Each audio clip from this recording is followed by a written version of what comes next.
Haya fundi kama tengeneza mazingira vizuri. Bwana Yesu asifiwe. Bwana Yesu asifiwe. Nikukaribishe tena katika kipindi hiki kizuri. Tutakuwa na muda mzuri kwa ajili ya kusikia neno la Bwana kwa dakika chache. Bwana Yesu asifiwe sana. Kwa wale ambao wanaandika, tutakuwa na kichwa cha somo kinachosema unyakuo wa kanisa duniani. Kichwa cha somo kinasema unyakuo wa kanisa duniani. Bwana Yesu asifiwe.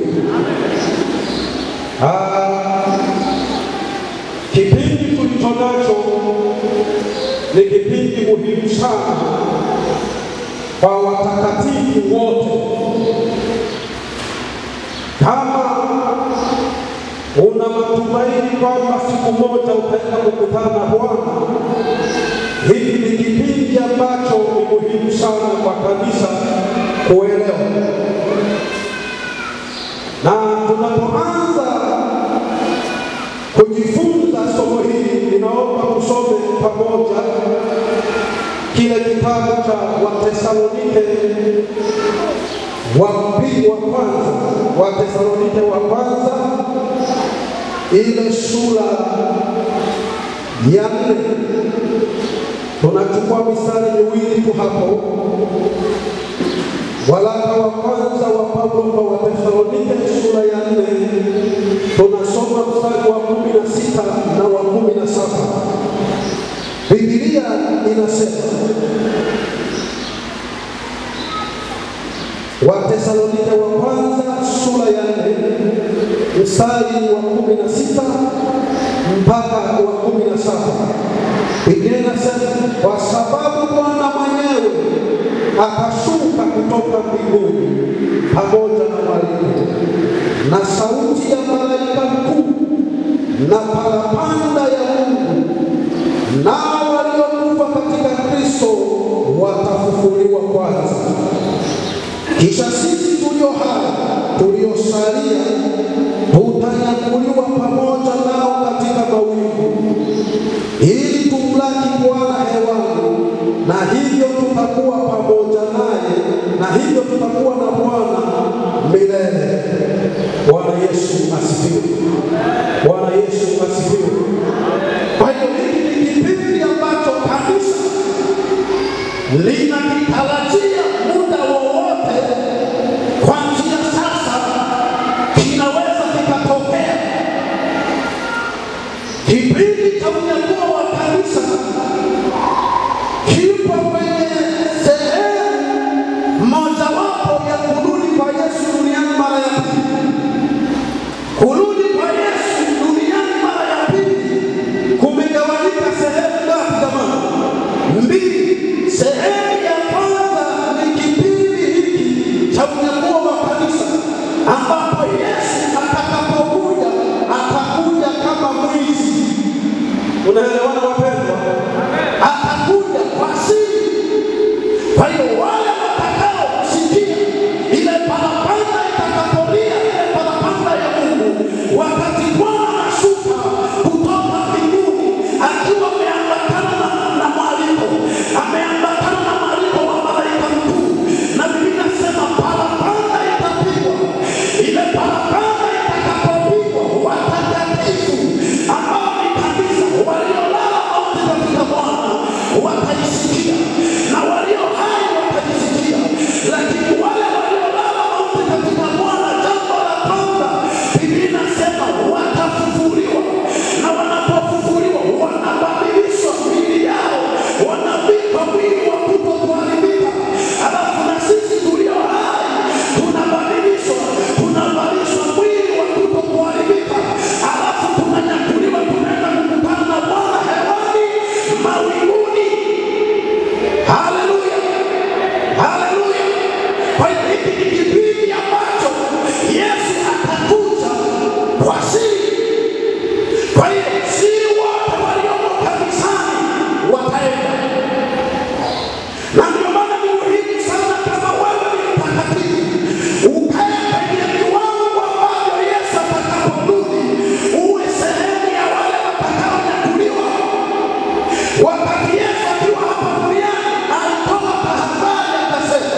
Wengi katika siku zile za Nuhu na siku za Sodoma na Gomora, Biblia inasema wengi walikuwa wanaoa na kuolewa, wanakunywa na kunywa na kula.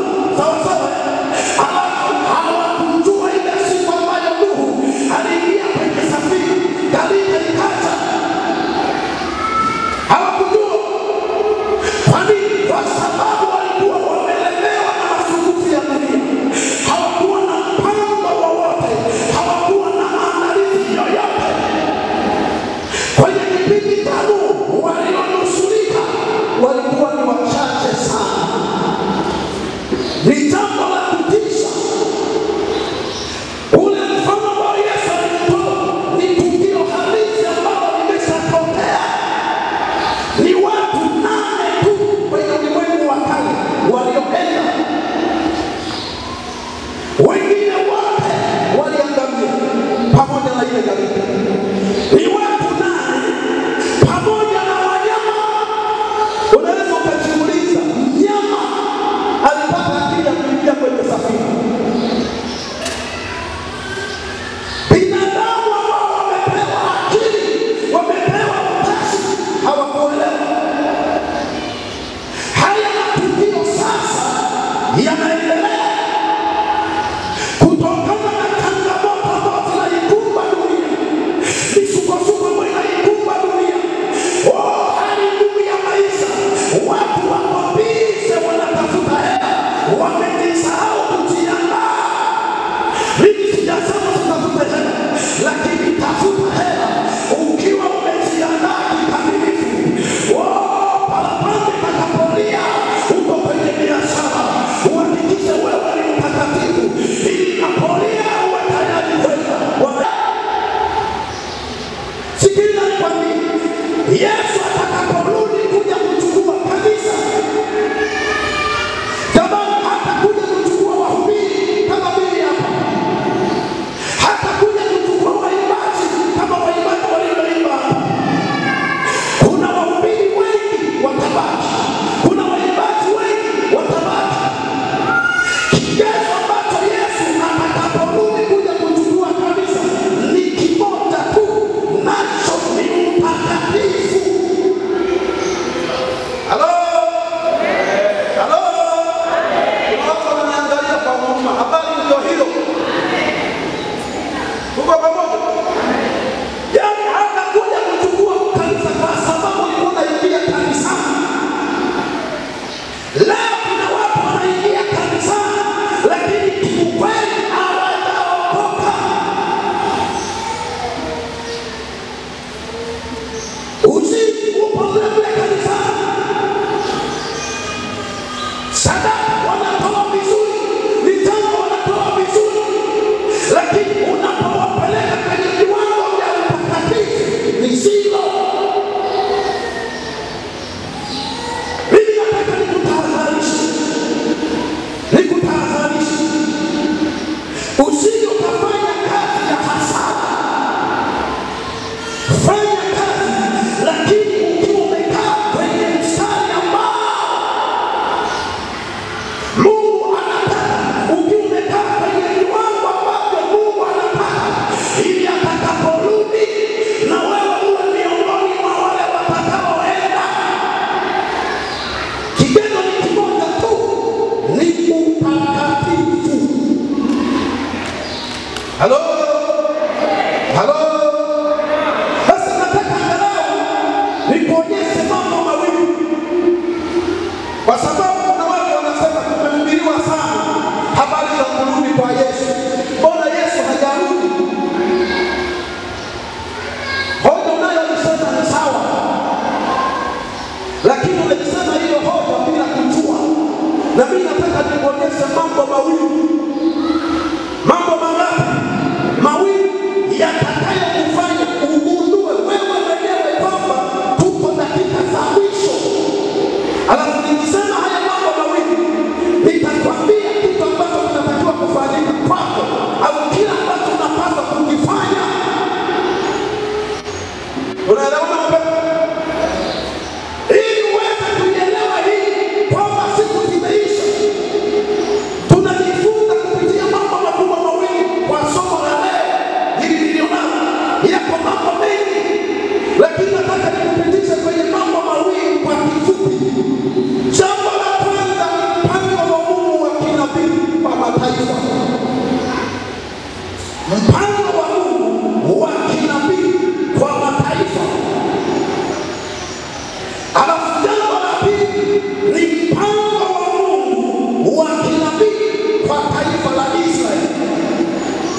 ndipo akaita waganga wote, maana huyu alikuwa ni mpagani.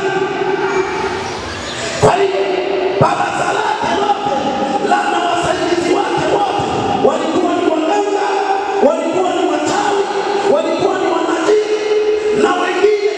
Sasa akawaita wote, akawaambia, jamani, nimeota ndoto na ndoto yenyewe imenipotea. Ninaomba mniambie ndoto niliyoiota na mnipe tafsiri yake. Hapo ndipo kizungumkuti kilianzia. Waganga wanamwambia mfalme, tusimulie hiyo ndoto uliyoiota. Anawaambia, msipate nafasi ya kujitetea. Amri ni moja tu, msiponiambia hiyo ndoto na tafsiri yake, wote na wachinja. Mfalme amebadilika. Wakashindwa waganga, wakashindwa wachawi, wakashindwa wote. Ndipo ikatangazwa amri, wenye hekima wote wa Babeli na wachawi wote, ikatangazwa siku maalum ya kuwachinja kwa sababu wameshindwa kumsaidia mfalme. Na Danieli naye akaunganishwa.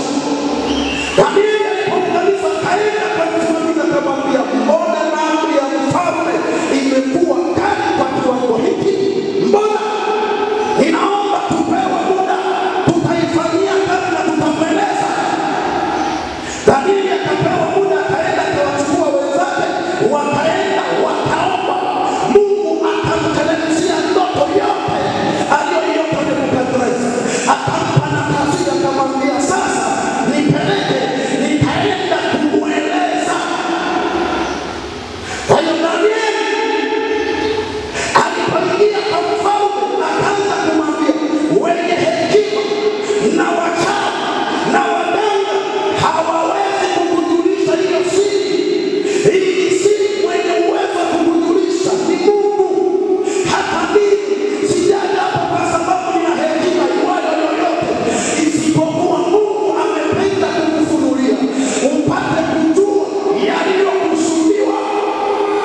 kwenye ile sanamu ya Nebukadneza, ile miguu ambayo ilikuwa ni ya chuma.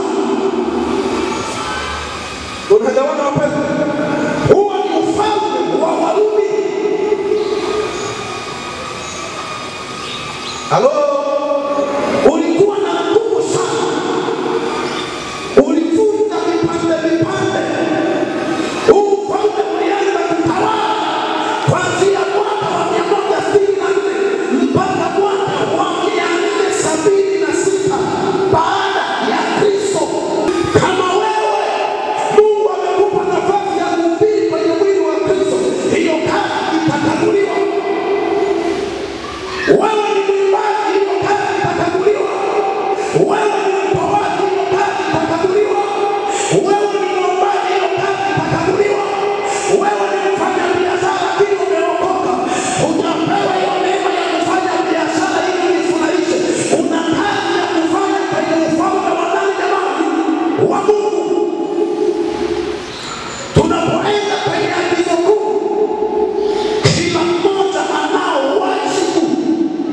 Unaelewana wapendwa? Anao wajibu wa kuhubiri Injili. Msije mkafikiri kuhubiri Injili ni kazi ya wahubiri tu, na wewe inakuhusu sana. Unaifanya hii kazi kwa kiwango kipi? Utakapotenguliwa itapigwa, itakaguliwa. Unaelewana wapendwa? Sasa unaweza kujipima mpaka sasa. Yesu akija parapanda ikilia kwenye unyakuo, utanyakuliwa. Ukikuta unakaa mtakatifu umejitakasa kidogo, yamkini unaweza ukaenda. Ukienda unaenda kukutana kizingiti kingine, unaulizwa nilikupa hiki, ulikifanya kwa kiwango kipi? Yesu, Biblia inasema atakagua maneno hayo yote.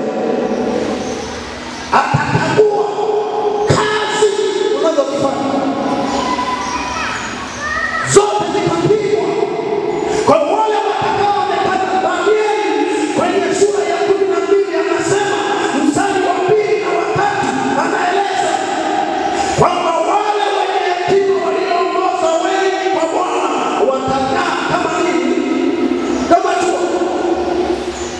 Sasa mimi nakuuliza, kupitia maisha yako umeongoza wangapi kwa Yesu? Hata bila kuhubiri. Yaani mwenendo wako tu wa maisha ya Kristo kwenye jamii. Wangapi wamekuona namna unavyoishi, wakasema kwa namna ya maisha ya huyu na mimi nampata Yesu. Unaelewana? Okay. Ushuhuda wako kwenye jamii unayoishi ukoje?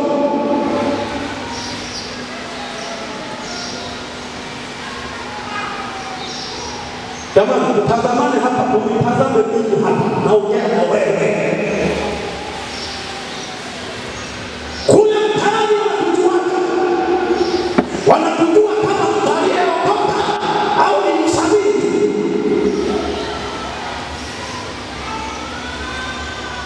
Halo? Halo? Sasa ushuhuda wako kwenye jamii inayokuzunguka ukoje?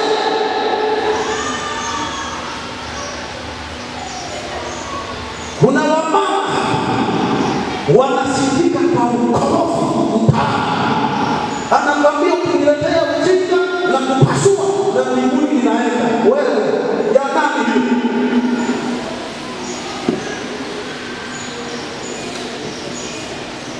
Yesu aliwaambia Wayahudi, haki yenu isipozidi haki ya Mafarisayo. Malizia sasa.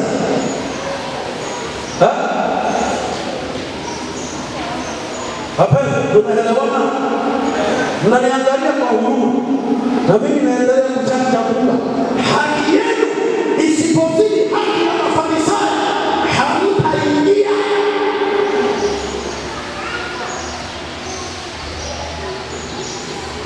Sasa unaweza kujipima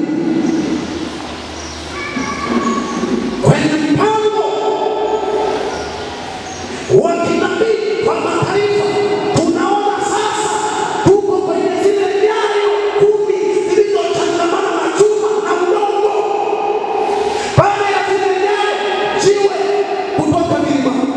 vikashuka. Na sasa tayari hayo mambo yameshatimia kwa kiwango kikubwa.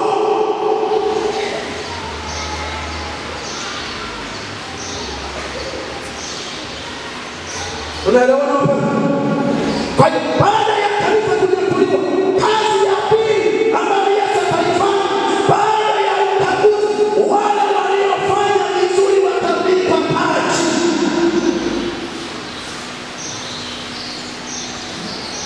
Kama Mungu anatambua kazi zetu, unaelewa? Ukifanya vizuri unapongezwa, unapewa na taji, unapewa na sawabu, unapewa tuzo ya kutambua kile ulichokifanya.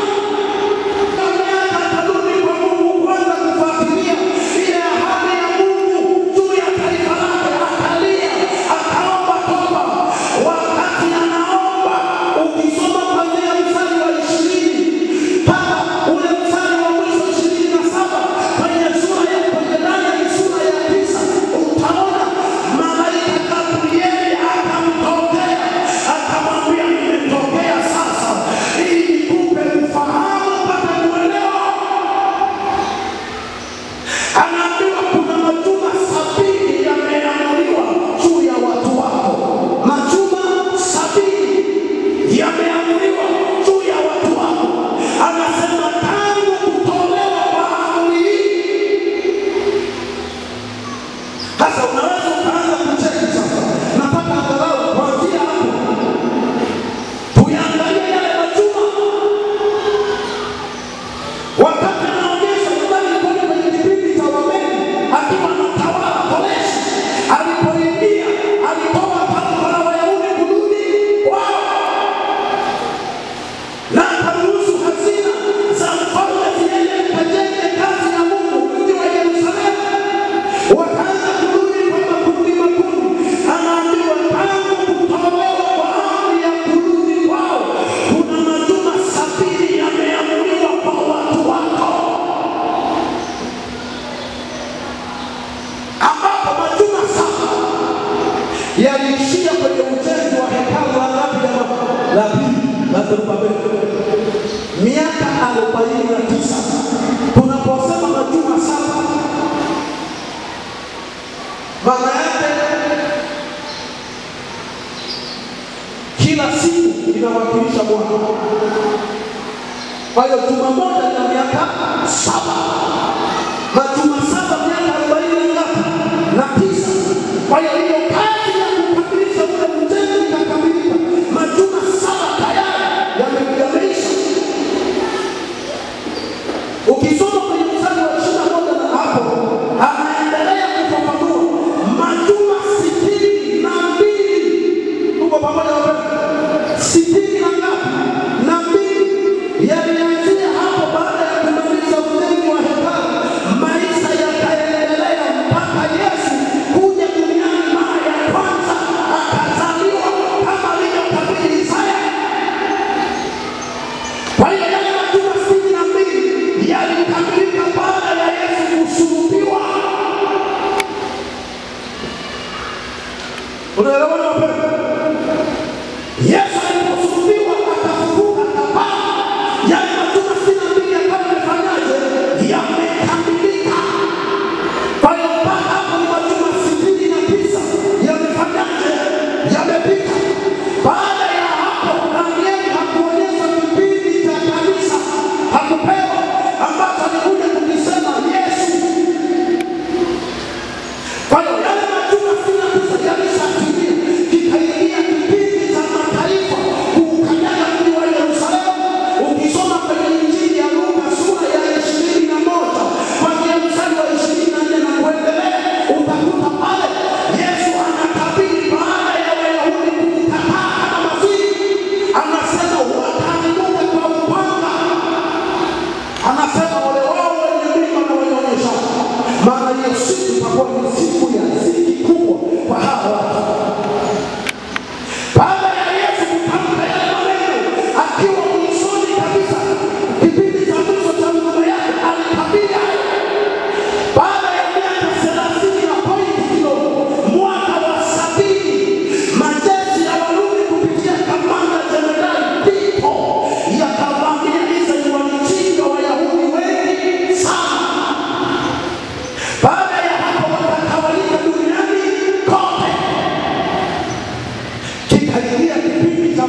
pili jifunzeni.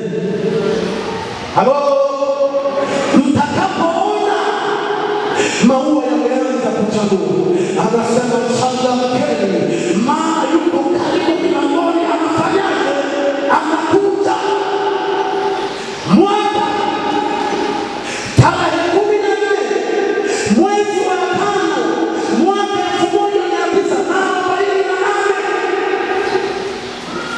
1948 Israeli ikawa taifa. Tayari mtini ulikuwa umeshapakwa. Wapendwa, tunaelewana mpaka hapo? Tunaelewana mpaka hapo? Tayari mtini umefanyaje? Umepandwa. Tangu huo mwaka mpaka leo imepita miaka mingapi? Ni miaka 76. 75, 76, sio?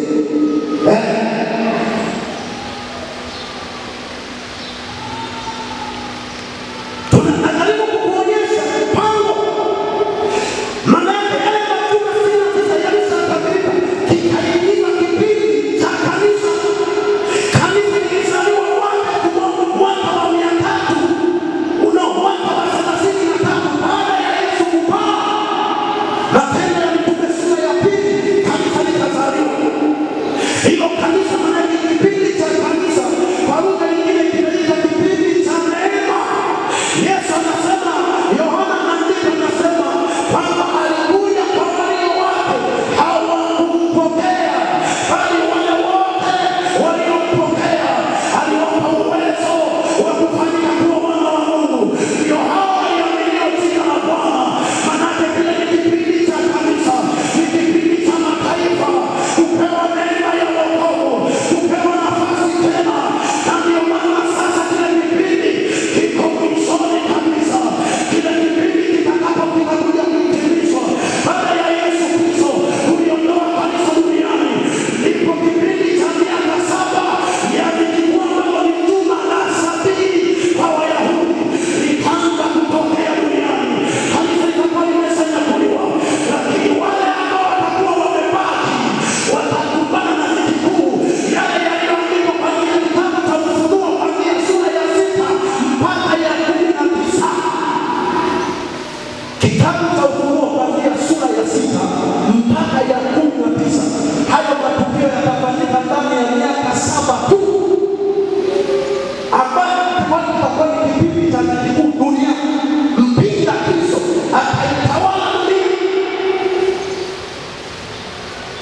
akishirikiana na nabii wa uongo. Yule mwanamke aliyepanda kwenye Ufunuo sura ya 17 na 18 ni kanisa ambalo shetani atalianzisha kupitia nabii wa uongo, na tayari maandalizi yote yalishakamilika. Ili mpinga Kristo itawale dunia, haiwezekani kuwatawala watu. Mbinu atakayoitumia ni kutengeneza dini moja ambayo itawaunganisha wote. Tayari hili ilishafanyaje? Ilishafanyika. Tayari ilishazinduliwa. Inaitwa Kristo. Ni dini ya ulimwengu ambayo mpinga Kristo ataitumia. Kwenye sura ya 6 unaona farasi wangapi? 4. Wa kwanza ni mweupe, wa pili ni mweusi, wa tatu ni wa kijivu, na mwingine ni mwekundu. Wale sio wanyama, ni maana yake ni zile alama au silaha ambazo mpinga Kristo atazitumia kutawala. Yule mnyama mweupe aliyepangwa na mtu mweupe, maana yake ni mpinga Kristo. Miaka 3.5 ya kwanza atasimama, atatengeneza amani dunia nzima, na dunia nzima itakubali asimame kama mfalme mmoja. Ukisoma kwenye Danieli sura ya 7 na 8 ni ile pembe ndogo iliyoinuka ikanena mambo ya wakufuru, mpinga Kristo. Halo, halo, halo, watakatifu, bado mpo? Bado mpo? Sasa unaweza ukaelewa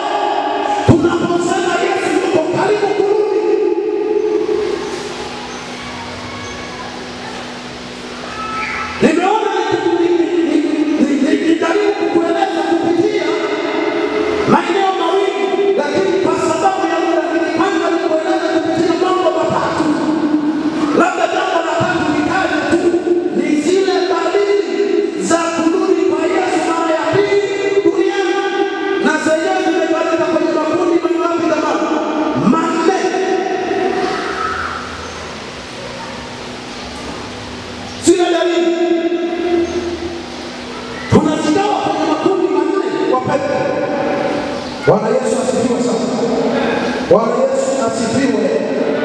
Bwana Yesu asifiwe. Sasa nataka msikie kwa makini, kutajia tu hapo tunakuangalia zile dalili, maana ni dalili zinazotimia kwa ulimwengu wote kwa ujumla. Dalili za mwisho zinazotimia kwa ulimwengu wote kwa ujumla. Alafu kundi la pili ni dalili zinazotimia ndani ya taifa la Israeli. Unaelewa? Tatu ni dalili zinazotimia kwa kanisa. Sasa nataka nitaje angalau dalili 5 au 10 zinazotimia kwa ulimwengu wote kwa ujumla, ili uweze kuona. Unaelewa? Dalili ya kwanza nataja tu, siongei. Dalili ya kwanza ni kuporomoka kwa maadili duniani. Wapendwa, mpaka hapa tunaelewana? Mpaka hapa tunaelewana? Maadili duniani yameporomoka.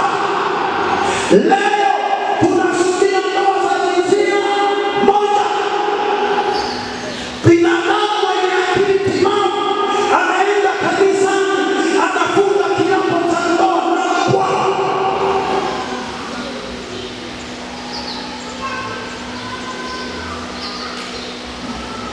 Alafu na dunia inawalinda, inasema ni haki za binadamu. Jamani, hata wanyama hawajawahi kukosea sababu, lakini binadamu wamefika hapo. Binadamu anachukia mbwa na analipa mahali kwa mbwa. Unaweza ukaelewa mahali tulipo.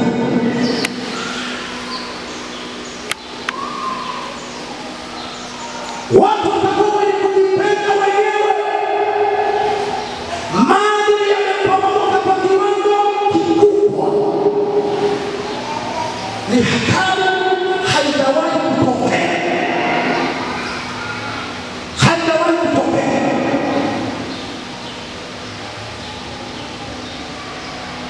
Dalili ya pili ni maarifa kuongezeka. Maarifa kuongezeka. Haya tunayaona. Wapendwa, mpaka hapo mnanipata? Mpaka hapo mnanipata? Ngoja niongee na vijana wa miaka 40 iliyopita. Vijana wa miaka 40 iliyopita mpo.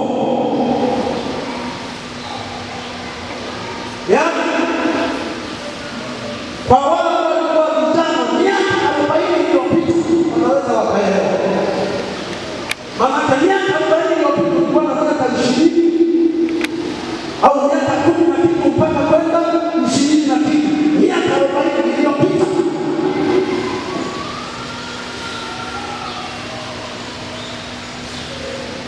Naongea na vijana wa miaka 40 iliyopita. Vijana wa kisasa mtulie. Zaidi ya miaka 500 mpaka leo. Lakini sasa angalia Mashariki ya Kati kinachoendelea. Nenda Kongo, angalia kinachoendelea. Nenda Sudani Kusini, angalia kinachoendelea. Nenda kule Ulaya, angalia kinachoendelea. Haya yalitabiriwa. Mnapoyaona haya, tambueni ya kwamba yuko karibu.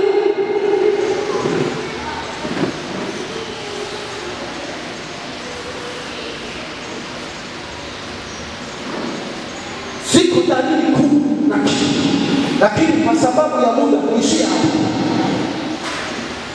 Bwana Yesu asifiwe. Bwana Yesu asifiwe.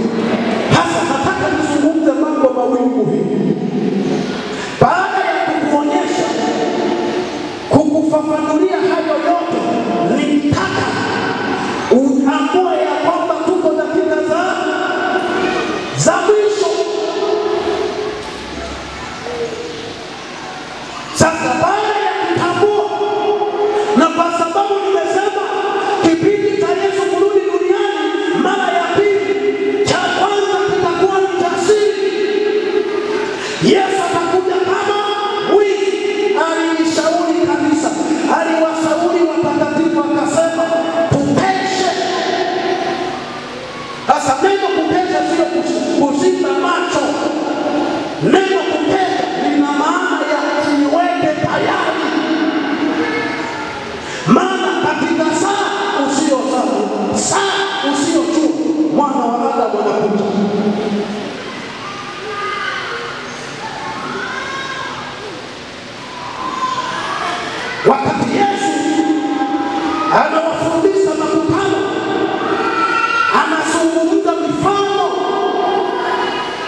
ya ufalme wa Mungu jinsi ilivyo. Alitaja makundi manne kwenye Injili ya Mathayo sura ya 13. Kuna wale ambao mbegu iliondoka kando ya nini? Ya njia. Haya ni makundi manne, na mioyo ya watu namna wanavyopokea neno la Mungu na ufalme na kulifanyia kazi.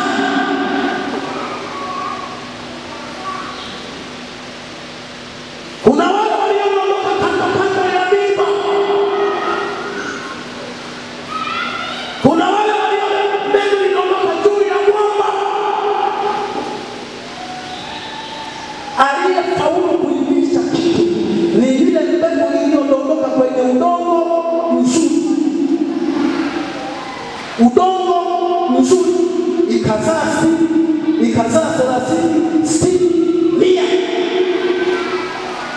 Ile mbegu iliyodondoka kwenye kando ya miba, Yesu anatafsiri, anasema hawa wanasongwa na anasa za dunia. Kwa hiyo ile neno wanalipokea kwa muda, kwa furaha. Anasa za dunia zinapoinuka, ile neno linainuka. Anasa za dunia zinachukua nafasi kwenye maisha yao. Hali hii tunayo ndani ya kanisa la leo. Mimi sijazungumzia MPCC, ninazungumzia kanisa ikiwemo Christian Center. Ninaomba mnicheke.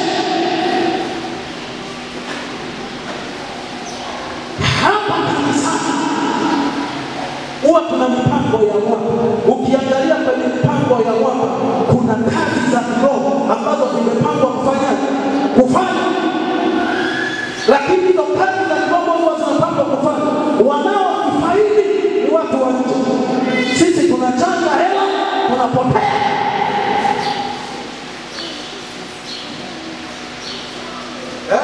Siku chache zijazo tunaingia kwenye Pasaka.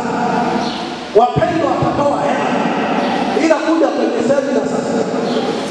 Unalipa hela nyingi, unaleta mhubiri kutoka mbali, unamlaza kwa mamilioni ya hela. Binadamu hawaji. Labda kuwauliza, labda huo muda sio rafiki kwetu. Tutoe tunatengeneza semina sasa usiku,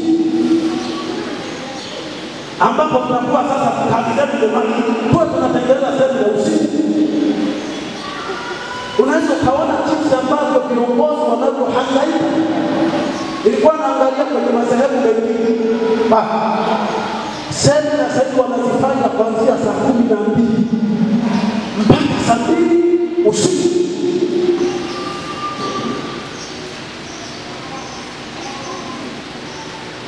Ili angalau binadamu wafanyaje? Wahuzunie. Jamani, sisi ni watakatifu ambao tunajiandaa kwenda mbinguni. Maandalizi yako yanachukua maandalizi ya kiroho na ya kimwili.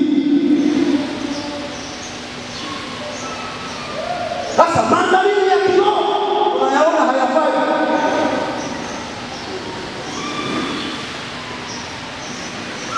Tutakuwa na mikutano ya Injili. Binadamu wanatoa hela, hawaji.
Kiongozi hajajiweka hapa, amewekwa na Yesu.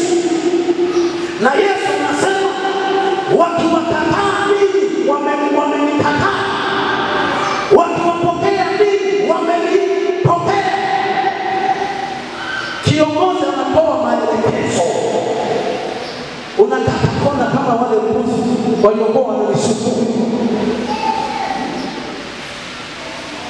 tayari kwenye viwango vya utakatifu umeshahama.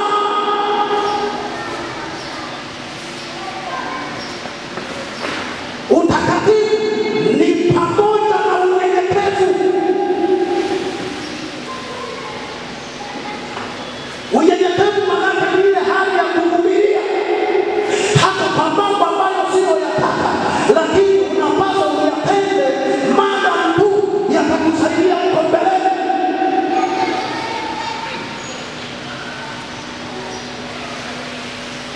Unaelewana wapendwa?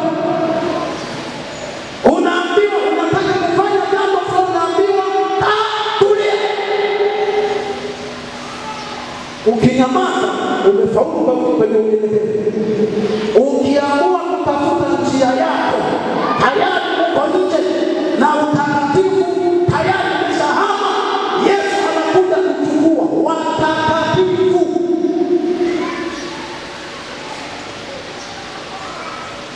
Utakatifu tunautafsiri kwenye kazi au uwajibikaji kwa kazi ambazo zinatuhusu. Na ndio maana ukinyakuliwa, baada ya hapo unakaguliwa, kazi zako zinakaguliwa.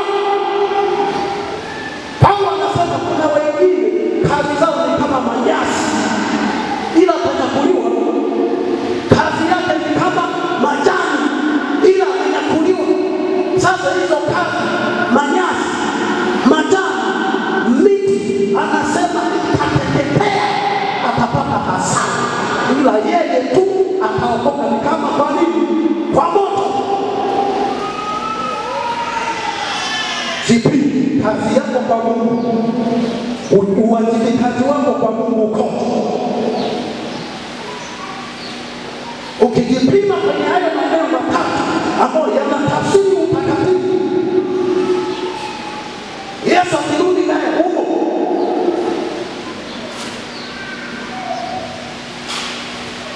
utakatifu sio kuja kanisani kwenye ibada. Utakatifu ni wajibu. Bwana Yesu asifiwe. Simama kwa miguu yako.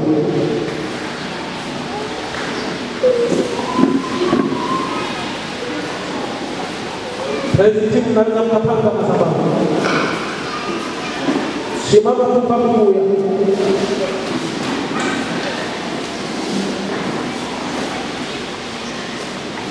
Niwaambie wapendwa, Yesu yuko karibu.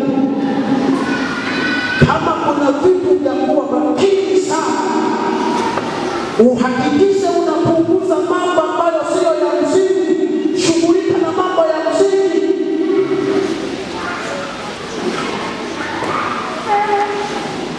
Kwenye ratiba zako Mungu apate nafasi.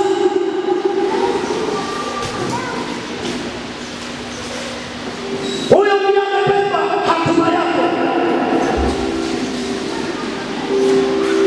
Usijisahau sana. Lengo la Mungu kutuma hili neno ni kukukumbusha na kukufanya ujiandae.